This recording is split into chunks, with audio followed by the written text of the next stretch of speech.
Hi there, this is Geoff from Geoffmobile.com. Today is a Sunday morning on a weekend in January 2013. I am very pleased to be back here again to do another show for you. On today's show, I'm going to be first of all talking about what is an artist, what do I think an artist means to be an artist, and what are some of the qualities of an artist that are recommended if you want to succeed in terms of getting people to know about your work and engaging with an audience. And thirdly, I'm going to talk about a very good software that's available now for free, Adobe Photoshop, Adobe Illustrator, and After Effects. Adobe has released all of these softwares for free on their website, but there are a few caveats or catches to that. So let's get started. First of all, I wanted to talk about or bring up the discussion about what is an artist? From my point of view, I don't really see artist as being a very exclusive thing. Traditionally, if you wanted to be an artist, you had to maybe get a record deal so people could understand or people could hear your music and a recording artist. Or you had to be an exclusive artist such as the ones that are shown in fancy galleries, such as the Vancouver Arts Gallery or the Museum of Modern Art and all sorts of other fancy institutions which highlight artists who have a certain pedigree and credentials and reputation within an artistic community. But my new definition of artist, which I think is more applicable to my life and the way that we can share things for free now on YouTube without necessarily anyone approving us doing so, I find artist is synonymous with creator. But maybe an artist has some kind of vision about what they're creating, that they have a feeling that they want to create something that means something to them and they can appreciate what they do, and other people hopefully will appreciate what they do as well. So artists can be anyone from a person who shares links on Facebook with their friends because they're more of a curator in that point of view, curating other people's content and producing interesting feeds or information, which I think curation and editing of content is just as valuable as an artistic practice as someone who's actually generating art or creating something original, because the concept of originality itself is kind of a false one in that anything that anyone creates is based on ideas that already exist in the world in some way. Ideas just don't suddenly appear from nowhere. Definitely the brain has the ability to combine together things in different ways, and the greatest creativity I find is when you're exposed to a huge broad range of influences of things and combine it into something new with a central vision in place. But in terms of what I think an artist is now, it's not, the technology and the limitations to getting stuff out there are really very surmountable at this point of view. You can easily, if you really have the motivation and the time and the skills, you can learn how to do very advanced particular kinds of works. If you want to make a really good recording, lots of information online, or you can take a course on how to do a proper recording, and all the recording equipment you could probably get for around $1,000 to make a good quality recording. So if everyone has the same tools and the potential to create stuff, what really stands out for someone who's creating something? I've talked to many musicians who are really talented musicians who don't have a CD and haven't made a CD because they're not sure what they want to do with their CD, and everyone's making CDs nowadays. They want to save their creativity and energy to produce something that's really of value, but maybe they don't know how to really approach the problem of creating a piece of work that someone would actually take seriously and appreciate, because there's just so much stuff out there. There's probably millions of albums on iTunes which never get listened to hardly at all. So what to do? Well, I had this very interesting discussion on Twitter with a very famous independent filmmaker and producer. His name is it&hope, and maybe he'll be watching this video, maybe not. But anyways, I follow him on Twitter, and he's part of the San Francisco independent film community, and he helps other filmmakers produce their films and heavily involved in the festivals, and true film artists who are really serious about creating original works that have a message and feeling and a purpose. Not only documentary films, but also dramatic films. And I'll read to you what he was saying on his Twitter, and I'll tell you my reaction to it and his response.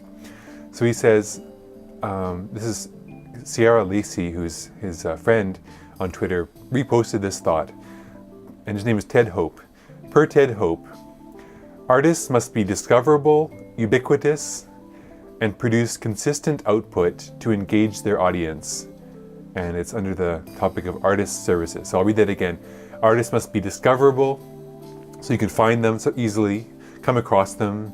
They're ever present in the world, so you'll know who they are. Ubiquitous means just, well, they're everywhere, everyone knows who they are. And they have to produce consistent output to engage their audience. So I look at this and I agree with some things. I agree that artists need to be discoverable, because then if no one can really discover your work, you won't be able to grow your audience, and you may stay kind of stuck to a particular group of people who will appreciate your work, but you'll never grow beyond those people. And there is a huge market of people out in the world there that are ready and open to listening to new artists, whether it's a film artist or visual artist or music artist. But I commented back to it&hope. I said, but I would rather only make art when truly inspired, rather than labor for consistent output and produce non-exciting work. From my point of view, I'm a multimedia artist. I produce videos, music, I do computer programming, all sorts of things. I make websites that I think are kind of like art projects. From my point of view, I don't want to create artwork or any kinds of creative outputs when I'm not inspired to do so. I know a lot of YouTubers and other artists think they just have to produce something every day because that's the way to build an audience, that's the way to practice. I agree that it's a good idea to practice every day and learn and keep practicing your craft, but I don't believe you should be always focused on producing a finished output, like a CD, a polished CD, or a polished film all the time, just to be consistent, just for consistency's sake. I do believe there's a big benefit to doing things regularly, such as blogging regularly and creating content regularly, but I don't even believe that the content itself has to be all the same or uniform. It's the consistent point of view is more like consistency of outputting something. It doesn't mean the thing you're outputting has to be consistent with what you've produced before. So I guess I took it from a different point of view, saying that I don't want to be consistent in always producing the same art, because that would be boring. Some artists get pigeonholed, or actors get slotted into certain kinds of roles which are very particular for them. They get typecast into a certain kind of character, or artists get known as a certain kind of artist producing only music or producing only videos. And then they can never really branch out of that because their fans won't really follow them across genres. But myself, I like producing all sorts of kind of stuff. You'll see on my channel, I've got synthesizer videos, I've got video blogs like this where I'm talking about stuff I'm interested in. I've got speeches. I do have some animations, which I'm starting to do recently, as well as some experimental art kind of videos. So for me, consistency is not as important as in terms of what the content is, but it's just a matter of always producing something all the time. That will be more engaging than producing something all the time that's always the same. Because then you'll attract a very uninteresting audience. If the people who come to you because they know you're always going to say the same thing, that's not as good an audience as an audience who comes to you to expect diversity. So that's kind of like an extension of what it&hope was saying. And so what it&hope wrote back to me, which I thought was very interesting, he said on Twitter, if we are making work for an audience, we have to build the audience. You can't just make it and hope they would come. So if we're making work for an audience, you have to build the audience. You can't just make it and hope that it'll come. Well, that's one thing. Like, if you have to put, like, I've made a lot of websites over the years. Initially I thought, as long as I create a good website, an interesting idea, that someone will want to come and interact with my experiment, my idea, then I don't have to worry about it. I'll put it online, do a little bit of promotion, getting it out there, and then eventually people will just come. In some cases that does work, it still works, but it's a lot harder to do that now. You need to definitely engage with the communities and continue being visible. But in his reply, he didn't mention anything about consistency, except that you just need to build the audience, and maybe building the audience can be done through consistency. So it's interesting enough. I'll leave it there. It's a lot of food for thought. But my point of view as an artist is I'd like to produce things consistently, but instead of the word consistently, I think I should use the word frequently. I like to produce work frequently and consistently engage with my audience in different mediums. And ubiquitous, of course, that's very important to at least have discoverability. I guess we could say ubiquitous isn't so important as long as you're discoverable. What do you think? There's kind of three main areas to talk about. There's consistency or frequency, ubiquitous, and discoverability. I think discoverability is number one. Like, you have to be able to be found. That's why Google search is so important. So thank you so much for watching this discussion. I'm going to leave this video, close it off with the tech tip of the day, which is about the free version of Photoshop, After Effects, and Adobe Illustrator. So what happened was Adobe, a few weeks ago, there was all these news articles in Forbes and various websites about Adobe releasing a version of After Effects, Photoshop, Illustrator, the whole CS2 suite, which is from 7 years ago. They released that suite for free on their website because they wanted to stop having to manage these activation servers. Activation server is when you buy software legitimately, you have to register your software with these activation servers. And the servers make sure that you're still a valid user of the software in order to continue using it. So Adobe turned off the activation servers for CS2, which is this creative suite and all these amazing programs from 7 years ago.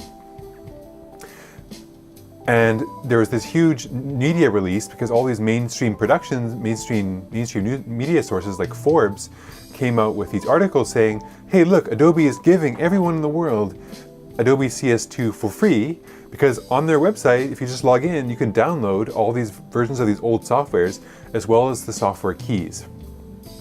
And then a few hours later, after everyone had downloaded it already and were using it, Adobe came out with a press release or a media release saying that actually we only released these for the intention of giving it to people who legitimately bought it back in 2003 or so.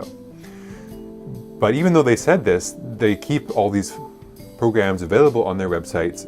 If you have an Adobe account, if you've ever bought anything before on Adobe or just register for a free account, and you follow the link from one of these news articles about the software, you can actually download the CS2 suite for free, and Adobe even provides all the serials and all the codes you need to be able to download the software. So it's interesting that they said you should only be actually legally using these keys if you bought the software back 7 years ago, but they're not stopping anyone from doing so. And frankly, there's no real way other than just the honor system that you're not using their software for free. So Adobe's software is fantastic, and I understand if you're going to be making money from the software, using it professionally, you really should pay Adobe because they really deserve the money for their hard work of creating this amazing software. But let's say you're a student and you really want to learn After Effects, you really want to learn Photoshop and Illustrator. You can get this software from Adobe, basically kind of a gray area, but they're letting you download it. It's no virus or anything if you get it from adobe.com directly. And then you can actually learn that software and become familiar with the software so that when you start working as a professional, you already have those skills and amazing capabilities and even made some works of art that you can share. The only caveat is that this software is 7 years old, so it will not run on any newer Macintoshes. However, the PC version does work on the latest Windows 7. So good news if you're a PC user, you can probably get quite a good version of Photoshop, Illustrator, and After Effects, and Acrobat, and other software like that, just for free. So I'll provide a link below this video to where you can get that software. Thank you so much for watching this fairly long video. I hope you found the discussion interesting. It's been a while since I did a video blog, but I hope you enjoyed it, and I hope to see you back again on my channel. Feel free to leave any comments below this video if you have any ideas or discussions. And thank you again for watching this video. Usually when I do talk about stuff, I don't really show any visuals, so you can always just put my window in the background and continue working on your own projects while I'm talking if you would prefer, because I'm not so vain that you'd have to look at my face every time I'm talking, especially for these video blogs where I'm not using any visuals. But thank you again for watching, and I hope you all have a wonderful week. Bye for now.